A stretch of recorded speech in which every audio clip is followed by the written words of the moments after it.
Sadhna, around 8 years ago, I was in Amsterdam.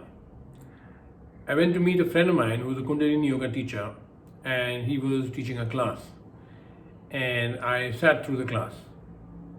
After the class got over, I went up to this one particular girl and I said, Satnam, and my name is Vijay. I just had a few suggestions for you if you don't mind. She said, yes, please tell me. So I told her to do the camel pose. Those of you who know what the camel pose is.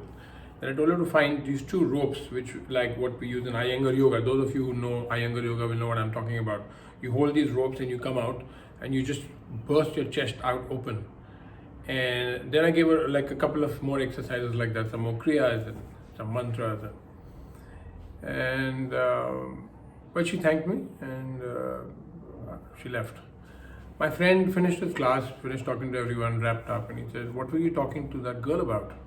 I said, I just felt that her heart chakra had totally collapsed and I needed to do something to help her. And he looked at me for a long time and he said, how did you know that? I said, I just sensed it. Well, he said this girl had tried to commit suicide twice in the last 6 months and she is extremely unhappy.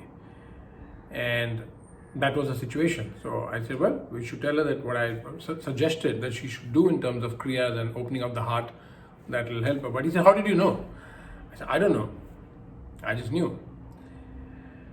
Now, why am I telling you this? As a teacher, I come across many students with a variety of problems. And I'm listening to them. I'm seeing the insecurity. For example, I'm seeing how insecure they are and how easily they get irritable and angry. And I say, okay, your Muladhara chakra is extremely weak and this is what you need to do. Or in some cases, I see that they can't communicate and they can't like talk.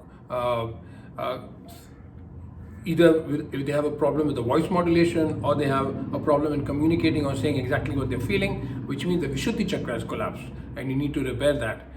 Every chakra in your body has a function. It has a corresponding element. It could be an earth element, it could be space element, it could be fire. Also, it has certain functions.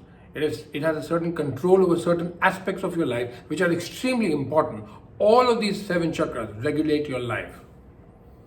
On the 15th of this month, we're doing a 7-day course on healing our chakras. In this course, we are going to do a very basic introduction into what these chakras are, what are the mantras associated with these chakras, what are the mudras associated with these chakras, and what are the kriyas associated with these chakras. The idea is for you to understand which ones are your weak chakras. It could be 1, it could be 2. I have seen people with all the 7 chakras messed up. Whatever chakra that may be giving you a problem, you will be able to identify it, you will be able to understand what it is that you need to do to heal them. So, join us for this incredible session for 7 days, starting on the 15th of December. Healing our chakras, healing our life. Looking forward to seeing you there. Satnam.